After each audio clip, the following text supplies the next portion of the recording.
بسم الله الرحمن الرحيم. الحمد لله رب العالمين، وأصلي وأسلم على صفة الأنبياء والمرسلين نبينا محمد وعلى آله وصحبه أجمعين. أما بعد، اللهم علمنا ما ينفعنا وانفعنا بما علمتنا وزدنا علما، وأصلح لنا إلهنا شأننا كله ولا تكلنا إلى أنفسنا طرفة عين. Maba'ad mga ikhwa, kahapon tinalakay natin ang umpisa ng lesson 4 natin sa ating pag-aaral patungkol sa al-aqida al-islamiyya, na kung saan tinalakay natin kahapon ang patungkol sa mulhaqat,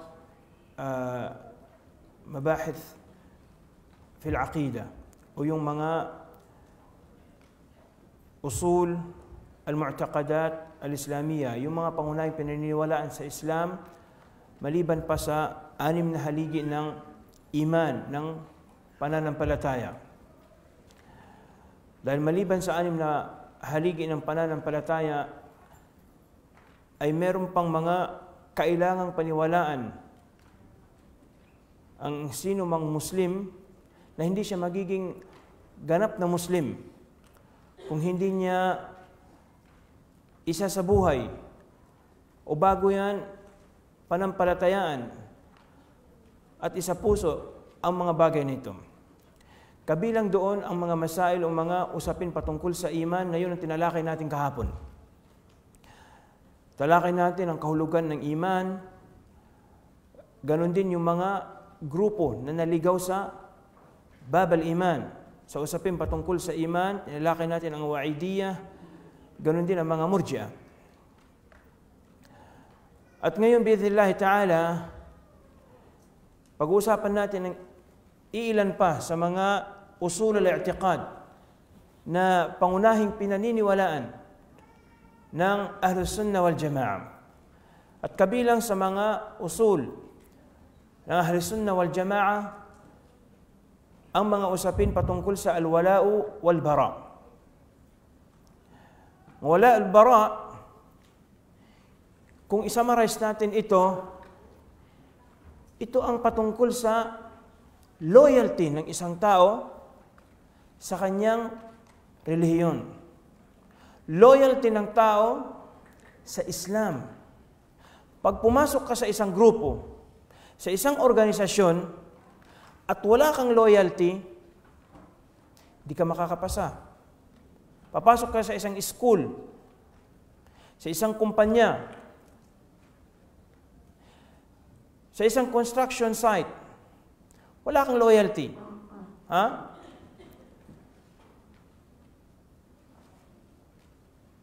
Ang mangyayari sa iyo, hindi ka nila ibibilang nakasapi nila. Ganon din pagdating sa pananampalataya. Lahat ng relihiyon, meron ito sa kanila. Sa military, meron din. Sa police, meron din. Meron silang tinatawag na loyalty check. Di ba? Pagdating sa pananampalataya, ya ikhwa, kinakailangan dedicated tayo sa Islam.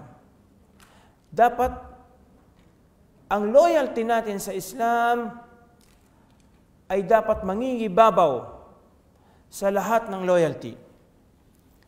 Ganon din kinakailangan na itakwil mo, kalabanin mo ang lahat ng kinakalaban ng Islam.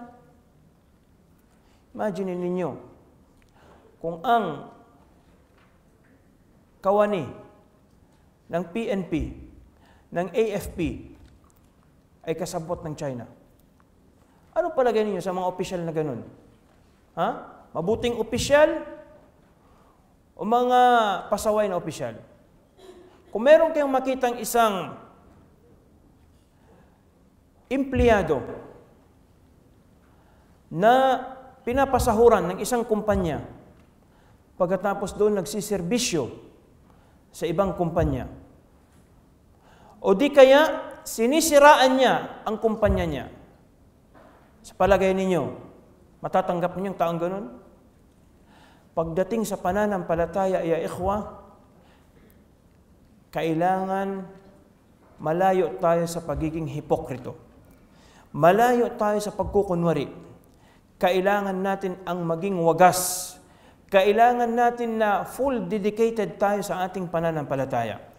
Kaya nga, kabilang sa mga binigyang diin ng Islam, ang usapin patungkol sa loyalty sa Islam. Patungkol sa al-wala wal bara. Na kung saan ang akida na ito, araw-araw nating binibigkas.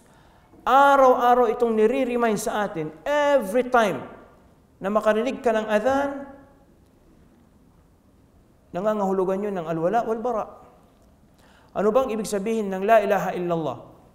Every time na marinig mong muaddin na manawagan para sa salah, nangangahulugan ang la ilaha illallah na dapat tinatanggihan mo ang lahat ng anumang ibang sinasamba maliban sa Allah subhanahu wa ta'ala. Tinatalikuran mo. Binabasura mo. At wala kang ibang sinasamba, sinusunod, kundi ang Allah subhanahu wa ta'ala. So nandoon ang al-wala wal bara. Pangalawa, upang matanggap ang pagsabi mo ng la ilaha illallah, kailangan mahalin mo ito. Mahalin mo rin yung mga nagsasabi nito. Kailangan mahal mo ang katagang ito, ang salitang la ilaha illallah. Yun ang bukang bibig mo. Ha? Mahirap na mag-claim ka na Muslim. Tapos kapag nadapa ka, sasabihin mo, "Hi Jesus." Ha? Muslim bang ganon? O di kaya tawagin mo si Maria. Ha? Tawagin mo si Santo Papa. Ano yun? Dapat mahal mo ang katagang ito. Mahal mo rin ang mga utos nito. Mahal mo rin ang mga sumusunod dito.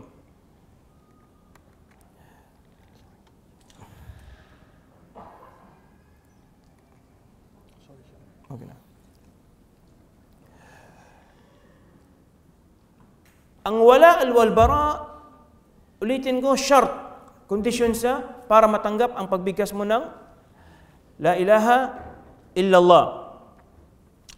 Ganon din kailangan na kamuhian mo ang sino man na tumangging sabihin ito.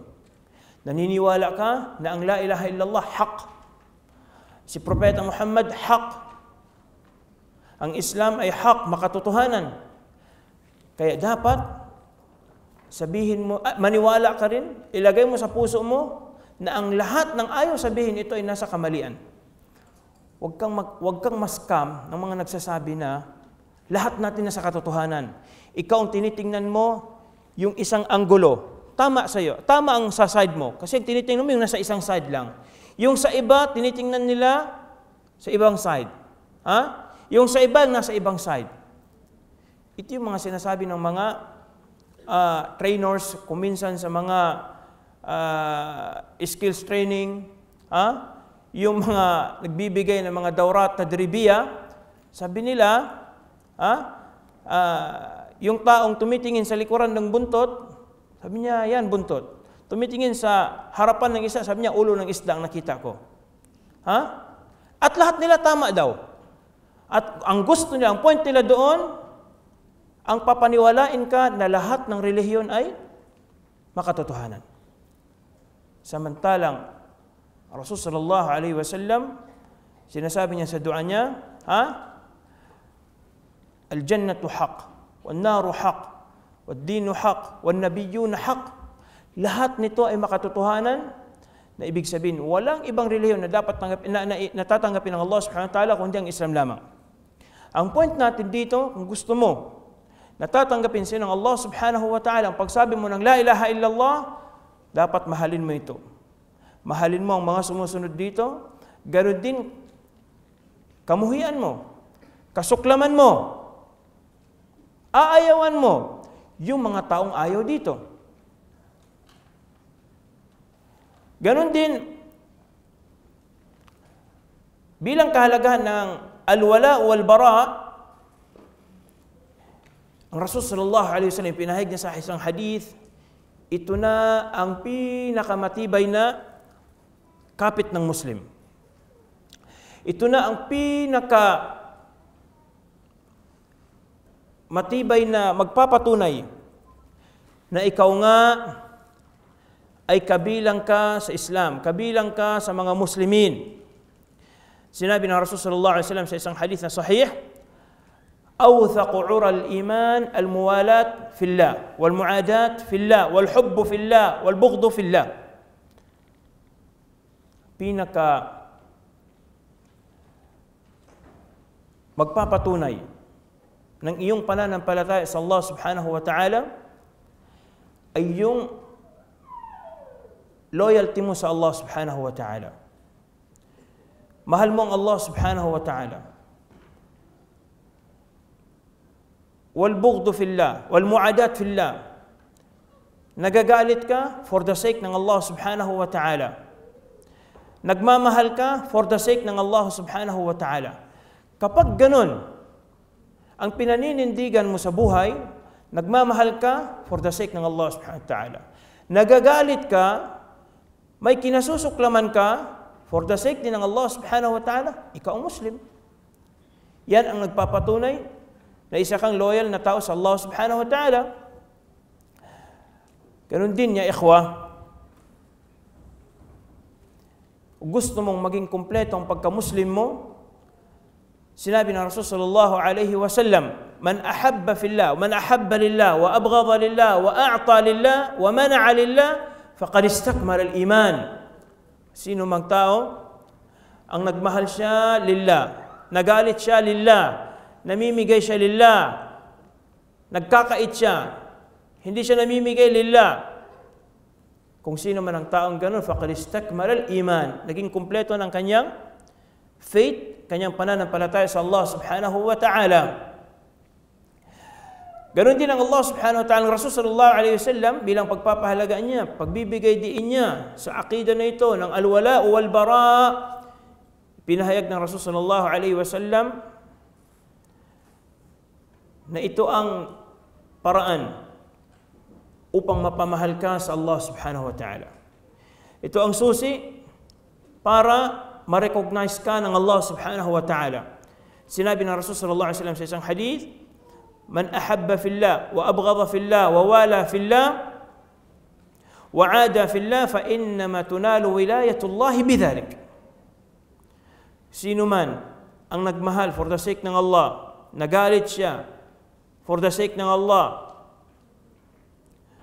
nakikipagkampi sa iba for the sake ng Allah subhanahu wa ta'ala, nakikipaglaban sa iba for the sake ng Allah subhanahu wa ta'ala, katunayan sabi ng Rasul sallallahu alaihi wasallam, magain mo lang ang pagmamahal, ang tulong ng Allah subhanahu wa ta'ala sa iyo sa pamamagitan ng bagay na yun. Fa innama tunalu wilayatullahi bidhalik. Ganun din, bilang pagbibigay diin ng Rasul sallallahu alaihi wasallam sa bagay na ito, sa al-wala wal bara, ginawa ito ng Rasul sallallahu alaihi wasallam na paraan. Ipinahayag niya na isa itong dahilan na malasap mo ang tamis ng iman. Islam, hindi lang ito salah, zakah, saum, hajj. Ang Islam, hindi ito na sacrifice lang. Yung sakripisyo mo sa Islam, meron niyang jaza, meron niyang gantimpala dito sa dunya. Anong gantimpala niya? Malalasap mo ang tamis ng pananampalataya sa Allah subhanahu wa ta'ala. Sinabi ng Rasul sallallahu alaihi wasallam, tatlong bagay, kapag napasa iyo ang tatlo na ito, ay matitikman mo ang tamis ng iman. Thalathun man kunna fihi wajada bihinna halawatal iman. Tatlong bagay na kapag napasa iyo, matitikman mo na, sabi ng Rasul sallallahu alaihi wasallam, ang tamis ng iman. Number one, an yakuna Allah wa Rasuluhu ahabba ilayhi mimma siwahuma. Kapag ang Allah subhanahu wa ta'ala at ang Rasul sallallahu alaihi wasallam ay higit mong minamahal kumpara sa kahit na sino man.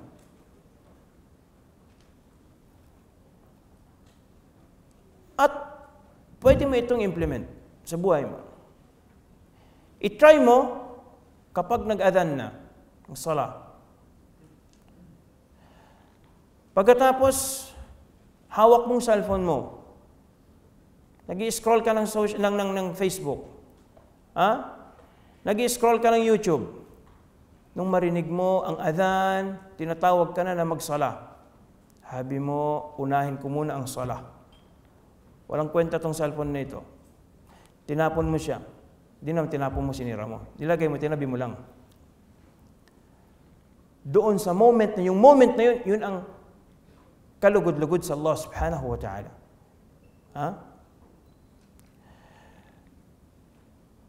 Inuna mo ang gusto ng Allah subhanahu wa ta'ala. Ganun din sa pagsunod mo sa sunnah ng Rasul sallallahu alaihi wasallam. Mas pinili mo ang sunnah kumpara sa bid'ah. Mas pinili mo ang tauhid kumpara sa shirk. Mas pinili mo ang Muslim community kumpara sa mga non-Muslim community. Nag-migrate ka for the sake ng Allah subhanahu wa ta'ala. Doon, mafe-feel mo, bibigyan ka ng Allah subhanahu wa ta'ala ng tamis ng iman, ng peace of mind na hindi mo naramdaman kailanman. At proven and tested na ito sa maraming mga brothers natin. Sabi ng Rasul sallallahu alaihi wasallam, 3 bagay na doon malalasap ng tao ang tamis ng iman. Number 1, ang i-prioritize mong Allah subhanahu wa ta'ala ng Rasul sallallahu alaihi wasallam. Pangalawa, wa an yuhibbal mar' la yuhibbuhu illa lillah. Mamahalin mong isang tao, hindi mo siya minahal dahil sa makamundong bagay. Hindi mo siya minahal dahil sa boss mo siya. Hindi mo siya minahal dahil sa may utang na loob ka sa kanya. O dahil sa napipilitan ka. Pero mahal mo siya dahil isa siyang alipin ng Allah subhanahu wa ta'ala. Kabilang siya sa mga payos, sa mga may takot sa Allah subhanahu wa ta'ala. Minamahal mo siya dahil sa nakikita mo ang pagmamahal niya, ang sincerity niya. Nakikita mo ang pagiging devoted niya. Nakikita mo ang ikhlas niya. So doon, ang Allah subhanahu wa ta'ala ipapatikim sa ang tamis ng iman. Pangatlo, wa an yakraha an ya'uda fil kufri ba'da idh anqadhahu Allah min, kama yakrahu an yuqdhafa fin nar. Kapag dumating ka sa moment na ayaw mo nang balikan yung mga nakaraan, gusto mo na wala nang balikan pa. At kapag nakita mo na may naghihikayat sa iyo na balikan mo yung nakaraan mo, tinawag ka halimbawa ng mga kasama mo, bro, tagay mo na. Ano na yung mga brothers natin balik Islam? Di ka na, isang shot lang. Tapos naalala mo, sabi mo, haram ito. So doon, sa moment na yon, ang Allah subhanahu wa ta'ala, pagkakalubang kanya ng reward na ito. Ang point natin dito, yung sinabi ng Rasul sallallahu alaihi wasallam, an yuhibbal mar'a la yuhibbuhu illa lillah. Yung mahalin mo ang isang tao, hindi dahil sa anumang bagay, kundi dahil sa alang-alang sa Allah subhanahu wa ta'ala. Andun ang al-wala wal-bara. Ganon din, ang sino mang tao na ganito ang ugali nila, nagmamahalan sila for the sake ng Allah subhanahu wa ta'ala, sila yung mga taong makakapasok sa Jannah. Inna Allah yaqulu yawm al-qiyamah, kagaya ng nakasad sa isang hadith na sahih, ayna al-mutahabbuna bijalali. Sasabihin ng Allah subhanahu wa ta'ala sa yawm al-qiyamah, nasaan na yung mga taong nagmamahalan alang-alang sa aking kadakilaan? Al-yawma udhilluhum fi dhilli yawma la dhilla illa dhilli. Ngayong araw, sila yung mga pasisilungin ko sa lilim ko, sa shadow ko, dahil sa yawmul qiyamah, lalapit ang araw sa mga tao. Maglalangoy sila sa pawis. At bawat isa maghahanap kung paano niya i-safety ang sarili niya. Kabilang sa mga taong mag-survive sa yawmul qiyamah, yung mga taong nagmamahalan for the sake ng Allah subhanahu wa ta'ala. Lahat ng mga nusus na ito, mga kapatid sa Islam, sa hadith na Rasul sallallahu alaihi wasallam, nagpapatunay na kabilang sa aqida ng Ahli Sunnah wal Jama'a ang magmahal ka alang-alang sa Allah. Ang magalit ka alang-alang din sa Allah subhanahu wa ta'ala. Taib. Kabilang sa mga pag-usapan natin dito, ang ibig sabihin ng al-wala'u, ganun din at ang bara, ganun din ang katayuan ng al-wala'u al-bara sa Islam, ganun din ang tatlong kategorya ng mga tao sa al-wala'u al-bara. Nahin natin ang ano ibig sabihin ng al-wala'. Ang al-wala', ya ikhwan, nangangahulugan siya ng al-mahabba, al-nusra, al-ihtiram, pagmamahal, paggalang, pagtulong, ang nusra. Ganun din yung pagpapakita mo ng malasakit sa salita, sa gawa, at sa intensyon. Makakita ka ng kapatid mo na Muslim na binobomba sila. Hindi pwede na para kang patay na tao, wala kang malang feeling. Kailangan makaramdam ka talaga ng pakikiramay sa kanila. Kailangan na makaramdam ka ng para bang ikaw ang nasasaktan. Di yung nakikita mo sila araw at gabi. Napapanood mo ang pinagdadaanan nila, pero parang wala lang. So, ibig sabihin, may problema ka sa aqida ng al-wala wal-bara. Ganon din. Ang bara, nangangahulugan ng paglayo, pag-iwas, pagkamuhi, pagkakaroon ng galit, hindi pakikipagtulungan, at hindi pakikipagsabuatan sa mga kalaban ng Allah subhanahu wa ta'ala. Yan ang kabilang sa aqida ng Ahli Sunnah wal Jama'a. Hindi pwede sa isang Muslim, ipapahamak niya ang kapwa niya Muslim.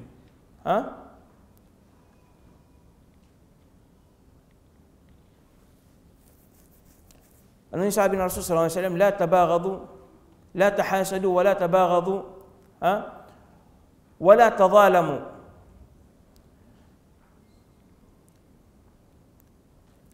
Isa sa katayuan ng al-wala wal bara, kondisyon ito upang matanggap ang pagpahayag ng la ilaha illallah. Ito rin ang pinakamatibay na pundasyon ng iman. Awthaq ura al-iman. Maging ganap lang ang iman ng isang tao kapag ito ay isinabuhay niya. Ganon din, ito ang paraan upang matamo ng taong pagmamahal ng Allah subhanahu wa ta'ala. Mahirap sa isang tao na mangarap na mahalin siya ng Allah subhanahu wa ta'ala, pero galit siya sa mga Muslim. Galit siya sa mga mutawa. Galit siya sa mga ustads. Galit siya sa mga nagpapalaganap ng din. Ganon din sa pamamagitan nito, malalasap ng tao ang tamis ng iman at nabanggit natin ang dalil nito. Ganon din sa pamamagitan nito, matatamo ng tao ang dakilang kabutihan, ang Jannah. Ang aqida ng wala wal bara, ya ikhwan, nahati dito ang mga tao sa tatlong kategories. Number 1, ang mga dapat na mahalin ng wagas na pagmamahal. At sila yung mga mu'minin. May mga tao na hindi ka pwedeng magalit sa kanila, hindi ka pwedeng magtanim ng sama ng loob sa kanila. Hindi ka pwedeng hindi pwedeng siraan sila. Hindi pwedeng ipahamak mo sila. Hindi pwedeng magtanim ka ng pagkamuhi sa kanila. Sila yung mga wagas din ang pananampalataya sa Allah subhanahu wa ta'ala. Pangalawa, ang mga dapat na kamuhian na walang halong anumang pagmamahal. Yung mga tao na hindi ka pwedeng magpakita sa kanila ng simpatya. Yun yung mga taong galit sa iyo. Pagpalagay mo, may tao na gusto niyang sakupin ang bahay mo. Anong gagawin mo? Buksan mong pintuan niyo, bigyan mo siya ng pulang rosas, maglatag ka ng red carpet? Duwag ang tao sa taong ganun. Ganon din ang mga sila na mamahalin sa isang parte. Yuwaluna min jiha o yubghaduna min jiha. Ibig sabihin, nakadepende yun sa kung ano ang meron sa kanila na iman. May mga tao na maraming violation. Hindi pwede na pantay-pantay paningin mo sa kanila at saka ng yung tao na mas loyal sila sa Allah subhanahu wa ta'ala. May mga tao na alam na nila kung ano ang halal at haram. Pumupunta pa rin sila sa haram. Alam na nila kung ano ang bid'a at sunnah. Pumupunta pa rin sila sa bid'a.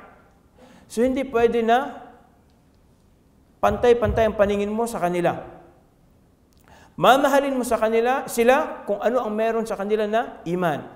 Kamumuhian mo sila kung ano ang meron sa kanila na paglabag nila sa batas ng Islam. Sa usapin ng al-wala o al-bara,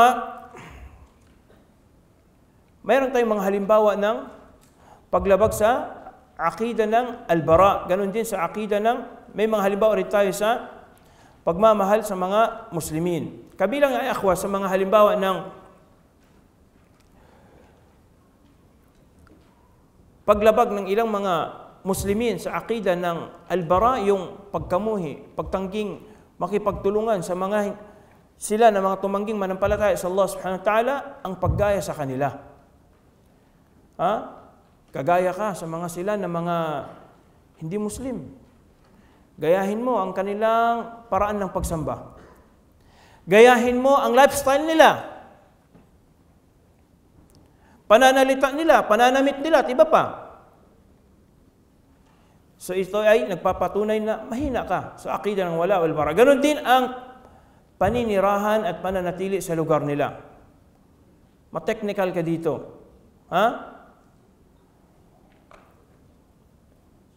Ganon din pagpalagay mo. Isa ka sa mga opisyal ng AFP.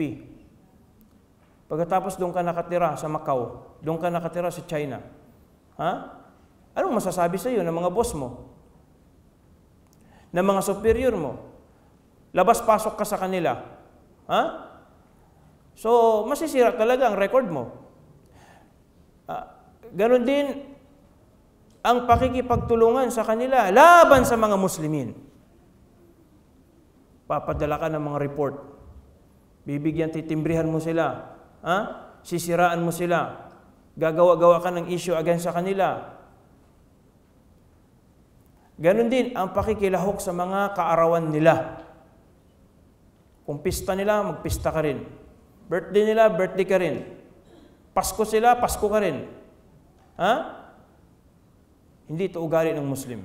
Ang Muslim, meron siyang sariling kapistahan. Meron siyang sariling kaarawan. Ang Eidain, Eidul Fitr, at Eidul Adha. Ganon din ang pagkamangha sa kanilang sibilisasyon at pag-uugali. Yung mga Muslimin nakapunta lang ng Europe, Western countries, halas, isinumpa niya na ang lupang hinirang. Isinumpa niya na ang bayan niya. Ayaw ko na sabi niyang bumalik pa. Dito na ako, sabi niya, sa malamig na lugar. Ayaw niya na sa lugar niya. Yung pala, yung pinuntahan niya, maganda lang yung mga buildings. Pero, talamak prostitution. Talamak ang riba. Talamak ang pagsamba sa ibang Panginoon maliban sa Allah subhanahu wa ta'ala. Talamak ang bid'a. So, nasaan doon ang maganda?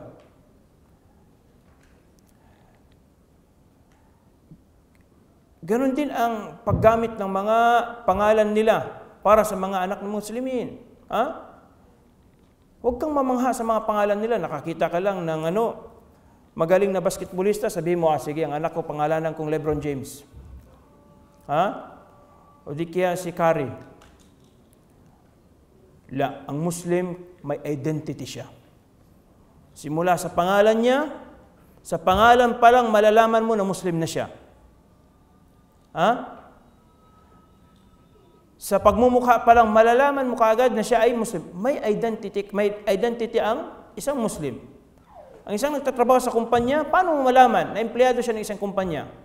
Dahil sa kanyang ID.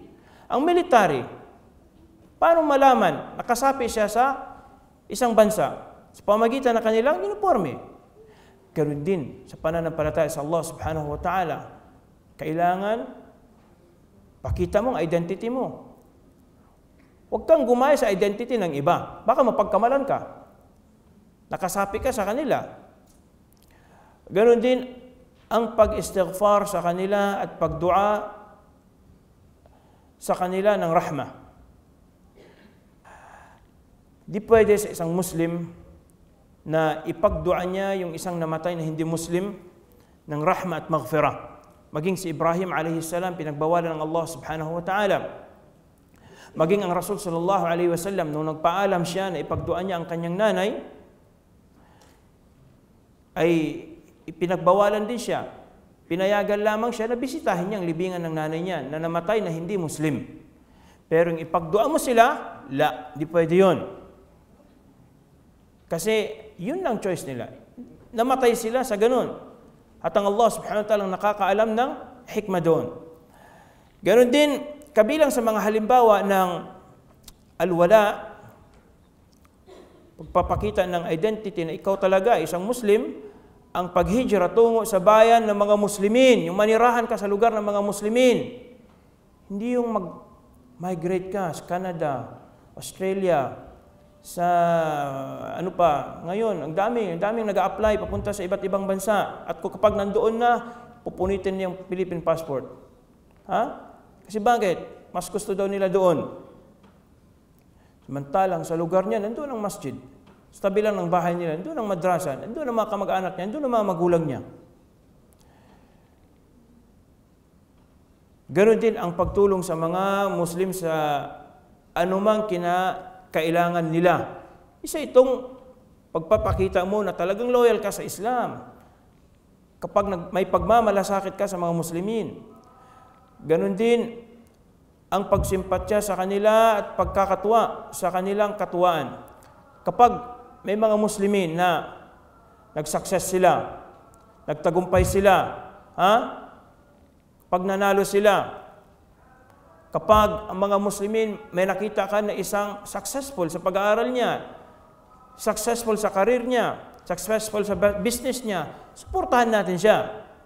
Ganon din ang pagiging tapat sa kanila at pag-iwas sa panglililang sa kanila. Hindi pwede sa isang Muslim ang lokohin niya ang kapwa niyang Muslim. Al-Muslimu man salima al-Muslimuna min lisanihi wa yadihi. Man ghashana falaysa minna, sabi ng Rasul sallallahu alaihi wasallam.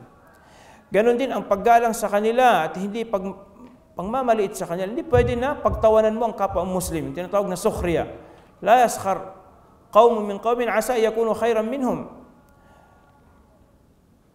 Ganon din ang pakikiramay sa kanila at pagkagalak sa pakikipaghalubilo sa kanila. Lahat nito binanggit ni Sheikh Salih Al-Fawzan sa kanyang kitab na syarh niya ng Kitab At-Tawhid. Ganon din sa isa sa mga kutub ni Sheikh Salih Al-Fawzan rahimahullah, hafizahullah. Ang makihalubilo ko sa mga Muslimin, sign yan. Talagang Muslim ka. Ang makiramay ka sa kanila, kapag may na-hospital sa kanila, makikiramay ka. May na-aksidente sa kanila, makikiramay ka. May nangyaring sakuna sa isa sa mga brothers, sa mga kapatid natin, kailangan na makiramay ka. Sabi natin, ang ilan sa mga halimbawa ng alwala o madahir alwala, ang pakikiramay sa mga Muslimin, pagkagalak sa pakikihalubilo sa kanila, yung na feel mo, komportable ka kapag sila ang kasama mo, palatandaan yan, hudyat yan, na isa kang mu'min. Pero yung naiirita ka kapag mga Muslimin ang kasama mo, ibig sabihin may problema ka sa aqida ng al-wala wal bara. Sheikh bin Baz rahimahullah, na mufti siya ng Saudi Arabia, ganun pa man, kapag kumakain siya, bukas ang bahay niya. Gusto niya, nakasalo niya sa pagkain ang mga Muslimin, ang mga kapos ng mga Muslimin. Isang araw may mga bumisita sa kanya ng mga opisyal. At sabi nila, Sheikh, pwede ba na itabi mo muna yung mga bisita mo na yan? Kung minsan yung mga naglilinis lang ng kalsada. Sabi ni Sheikh, miskin, sabi niya, ang tao na hindi niya magawang makikain, makihalubilo sa mga taong mahirap. So ang point doon, isa siya sa mga kilalang taong may takot sa Allah subhanahu wa ta'ala na nagiging panatag ang loob nila kapag kasama nila ang mga Muslimin. Masaya sila kapag kapiling nila ang mga Muslimin. Ganon din ang pananalangin para sa kanila. Gawin natin bukang bibig natin na magdua tayo sa isa't isa. Barakallahu fiik. Jazakallah khair. Naway pahabain pa ng Allah subhanahu wa ta'ala ang buhay mo. Naway gawin kang matagumpay ng Allah subhanahu wa ta'ala sa karir mo, sa pag-aaral mo, sa negosyo mo. Huwag tayong magsiraan. Huwag tayong maginggitan. Sa halip, ipagduan natin ang isa't isa. Ganun din ang pagiging mahinahon at mahabagin sa pakikitungo sa kanila. Sinabi ng Allah subhanahu wa ta'ala, Muhammadur Rasulullah, walladhina amanu ma'ahu ashidda'u 'alal kuffar. Siya sa katingin ng mga Muslimin, mababagsik sila pagdating sa mga kalaban nila. Pagdating sa kapwa nila Muslim, mahabagin sila. Ruhama'u bainahum. Nagmamahalan sila sa isa't isa. Hindi kagaya ngayon. Magka-tribo, magka-iisang Islamic Center, nag-away-away. Magka-classmate, hindi magkasundo. Magkamag-anak, hindi magkasundo. Matagal nagsama, hindi magkasundo. Dahil lang sa walang kwentang bagay. Yan ang ilan sa mga mazahir al-wala at saka mazahir al-bara. May mga tungkulin tayo na dapat gawin sa pakikitungo natin sa mga hindi Muslim. Na hindi naman sila harbi. Ano ang wajib sa isang Muslim pagdating sa pakikitungo niya? Paano tayo makipag-deal sa mga hindi Muslimin? Alam na natin kanina kung ano ang akida ng al-wala wal-bara. Ano yung mga dapat nating ugaliin pagdating sa Muslim, sa kapwa natin Muslim. Pero ano yung mga tungkulin natin na dapat nating gawin sa mga sila na hindi Muslim? Lalo pa na tayo, majority ng mga nakatira sa atin, mga hindi Muslim. Siguro ang iba sa atin, nakatira na ang lahat ng nasa paligid niya, siya lang Muslim. Paggising niya sa umaga, ang una niya makikita yung mga kamag-anak niya, kapitbahay niya, mga hindi Muslim. Paano ka makipag-deal sa kanila? Number one, ang protektahan sila habang sila ay nakatira sa bansang Islam. Himayatuhum. Kapag sila ay hindi naman nakikipaglaban sa iyo, hindi naman nila ginigera ang mga Muslimin, tapos nakitira sila sa inyo. Wajib sa mga Muslimin ang bigyan sila ng proteksyon. Sinabi ng Allah, وَإِنْ أَحَدٌ مِنَ الْمُشْرِكِينَ اسْتَجَارَكَ فَأَجِرْهُ حَتَّى يَسْمَعَ كَلَامَ اللَّهِ ثُمَّ أَبْلِغْهُ مَأْمَنَهُ. Once na merong mga hindi Muslim, mga mushrikun, ang humingi ng asylum sa inyo, gusto nilang makitira sa inyo, payagan mo sila, sabi ng Allah subhanahu wa ta'ala, nang sa ganun ay makarinig sila ng salita ng Allah subhanahu wa ta'ala, hatta yasma'a kalam Allah. Tunay ito na ang Quran ay salita ng Allah subhanahu wa ta'ala. Thumma ablighu ma'mana. Ganun din ang maging makatarungan sa pakikitungo sa kanila. Huwag mo silang lukuhin. Di dahil sa hindi sila Muslim, papasok ka sa mga mall nila, sa mga tindahan nila, sabi mo, lahat ng nandito ganima. Huwag mong sabihin na dahil porke na hindi Muslim yung kausap mo, sige, mangurakot ka na lang. Hindi naman sasabi mo pera ng Muslim. Bulsa ko na lang. Hindi ganoon ang ugali ng Muslim. Allah subhanahu wa ta'ala sinabi niya, وَلَا يَجْرِمَنَّكُمْ شَنَآنُ قَوْمٍ عَلَىٰ أَلَّا تَعْدِلُوا اعْدِلُوا وَأَقْرَبُ لِلتَّقْوَى. Huwag kayong madala ng